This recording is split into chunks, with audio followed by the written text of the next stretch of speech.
अंगणवाडी सेविका आणि मदतनीस आणि आशा वर्कर यांचा कोरोनाचा भत्ता मिळाला नाही, हे आपल्या खात्याकडून मिळतं। आणि महाराष्ट्रात आणि सगळीकडे रिक्त पदांचं आता तुम्ही जे एकदम सकारात्मक पॉझिटिव्ह उत्तर दिलात त्यामुळे आम्हाला अपेक्षा आहे। पण नक्की एक सांगतो आम्हाला की आपण रुग्णालयांचे अपग्रेडेशन केलं, 50 बेड केले, 100 बेड केलेत आणि तिथे स्टाफच नाही। माझ्याकडे 100 बेडचं रुग्णालय झालं ब्रह्मपुरीला, 83 जागाची फाईल 2 वर्ष झाली भरली जात नाही ब्रह्मपुरीमध्ये। 83 जागा मान्यतेसाठी प्रस्ताव आला, मंत्रालयामध्ये पडून आहे, 2 वर्षापासून ही जागे भरली जात नाही। तर मग इमारत उभी राहिली, तिकडे आम्ही डायलिसिस सेंटर सुरू केला, मॉड्युलर ओटीसाठी मायनिंगमधून फंड पैसे दिलेत, सगळी व्यवस्था झाली। सीझनिंग कधी होत नव्हतं ते तिकडे व्हायला लागलेत, खाजगी दवाखान्यामध्ये सीझनिंगचे 20-20 हजार रुपये घेतात, इकडे मोफत व्हायला लागलेत, रुग्णांची फार चांगली सेवा सुरू झाली। पण रिक्त पदं असल्यामुळे त्या ठिकाणी हे प्रॉब्लेम निर्माण झालेत। माझी विनंती आहे की आपल्याला त्वरित ही रिक्त पदं भरावीत, पहिला प्रश्न। दुसरा प्रश्न असा की ज्या ज्या रुग्णालयाला उर्वरित निधीची आवश्यकता आहे, जे अर्धवट कामं आहेत, जे 60% 70% कामं झालीत आणि थोड्या निधीसाठी महाराष्ट्रात ती रुग्णालय थांबलेली आहेत, बांधकाम अपूर्ण राहिलेली आहेत, या सगळ्यांचा एक आढावा घ्या आणि त्या प्रायोरिटी वाईज त्यांना आवश्यक असले तुम्ही याच्यासाठी देऊ नका वाटल्यास सध्या निवासी बांधकामासाठी, पण याच्यासाठी मात्र आपण PSC साठी असेल किंवा ग्रामीण रुग्णालयासाठी हे प्रायोरिटीने पैसे द्या। तिसरा महत्त्वाचा प्रश्न असा आहे अध्यक्ष महोदय आपल्या माध्यमातून की आपण PSCच्या बांधकामाला आपला स्टँडर्ड जो काही हे आहे त्यामध्ये 101,60,00,000 रुपये देत आहे। PSCचं बांधकाम 1,60,00,000 रुपयात होऊ शकत नाही। जिथे मायनिंग आमच्याकडे आहे आम्ही तिथून पैसे घेतो, DPTCतून एवढे काही पैसे मिळू शकत नाहीत, पण ज्या ठिकाणी ही सोयच नाही अशा ठिकाणी 1,60,00,000च्या ठिकाणी किमान 5 कोटी रुपये PSCच्या बांधकामासाठी दिले गेले पाहिजेत।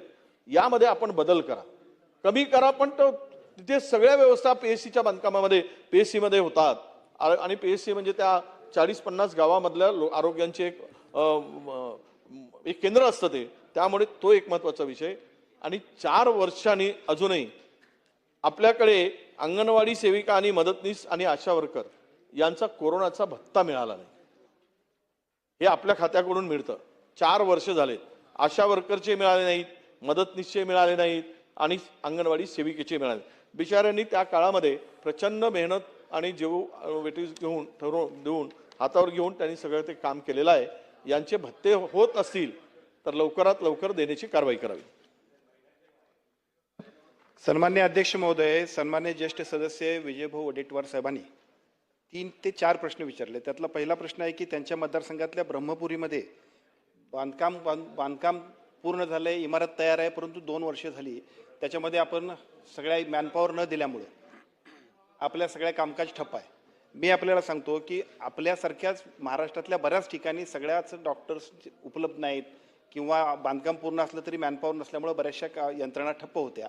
परंतु एका बाजूला आज डॉक्टर्स डे आहे आणि आजच्या डॉक्टर्स डे दिवशी आज आम्ही राज्यात 1400 नवीन डॉक्टरांची ऑर्डर आजच देतोय। म्हणजे आज पहिल्यांदा 1400 डॉक्टरची भरती झालेली आहे की ज्याचा फायदा सगळ्या संपूर्ण आस्थापनेला होतो। त्यामुळे एका बाजूला सगळे नवीन डॉक्टर्स येतील, दुसऱ्या बाजूला पदमान्यतेचा प्रस्ताव बरेच वर्ष पेंडिंग होता ज्याच्यासाठी आपण बोलतोय।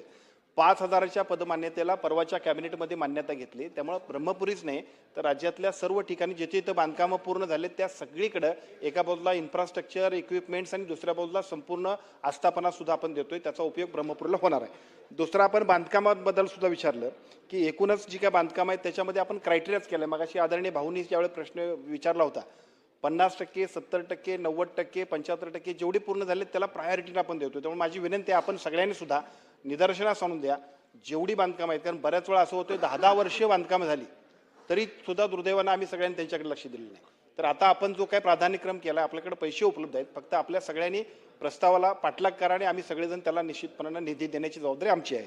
तिसरं आपण सांगितलं की PSCची बांधकामं जी आहेत त्या PSCच्या बांधकामाला 1,60,00,000 रुपये आपल्या नॉर्म्स प्रमाणे मंजूर आहेत। आता आपल्या सगळ्यांचं कसं होतंय की आपण सगळेजण आमदार असतोय, आपल्या मतदारसंघामध्ये अधिकाधिक चांगल्या पद्धतीची आस्थापना व्हायला पाहिजे म्हणून 1,60,00,000चं काही ठिकाणी तरी 10-10 कोटी रुपयेपर्यंत आपण खर्च करतोय।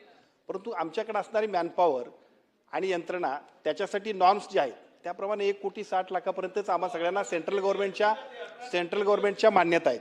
आणि मग त्याच्यामुळं जो सेंट्रल गव्हर्नमेंटच्या गाईडलाईन्स आहेत त्याप्रमाणे आपण या सगळ्या फंड्सची उपलब्ध करतोय. पण तरीसुद्धा आपला जो काय आपली सूचना आहे त्या सूचनेप्रमाणे एक कमिटी आम्ही बसवतो आणि आवश्यकता, कारण काय आहे की ते सगळं आता अण्णा हजारेंच्या राळेगण सिद्धीमध्ये मी गेलो होतो आणि त्या राळेगण सिद्धीमध्ये बघितलं तिथं एखादं ग्रामीण रुग्णालय उभा केल्यासारखं सगळं उभा केलं होतं, एखादी PSC. पण उद्या तिथं स्वच्छता करायला माणसं पाहिजेत. आमच्याकडे स्टाफ जो आहे तो तेवढाच आहे. त्यामुळे माझी सगळ्यांना विनंती आहे की आपल्या सगळ्यांची भावना आणि उत्साह असतोय, पण उत्साहाबरोबर प्रॅक्टिकल पण असायला पाहिजे. तरीसुद्धा आपण जी सूचना दिली त्याप्रमाणे एक बैठक बोलवतो, त्याच्यामध्ये अजून निधी वाढवता येत असेल तर वाढवतो. मुद्दा आदरणीय वडेट्टीवार साहेबांनी मांडला आहे की ज्याच्यामध्ये कोरोनामध्ये आशा स्वयंसेविका अथवा अंगणवाडी सेविकांनी सुद्धा जर जे काम केले त्याचा भत्ता मिळाला नाही असं म्हणताय. याच्याबद्दलची माहिती उपलब्ध नाही, पण जर असेल सगळ्या कंत्राटी आणि ज्या काही सेवा असतील त्यातले ज्यांचे देयक असतील ती देण्याबद्दल आम्ही टॉप प्रायोरिटी ठेवली, त्यामुळे याच्यावरती सुद्धा तात्काळ निर्णय घेतो. अध्यक्ष महोदय,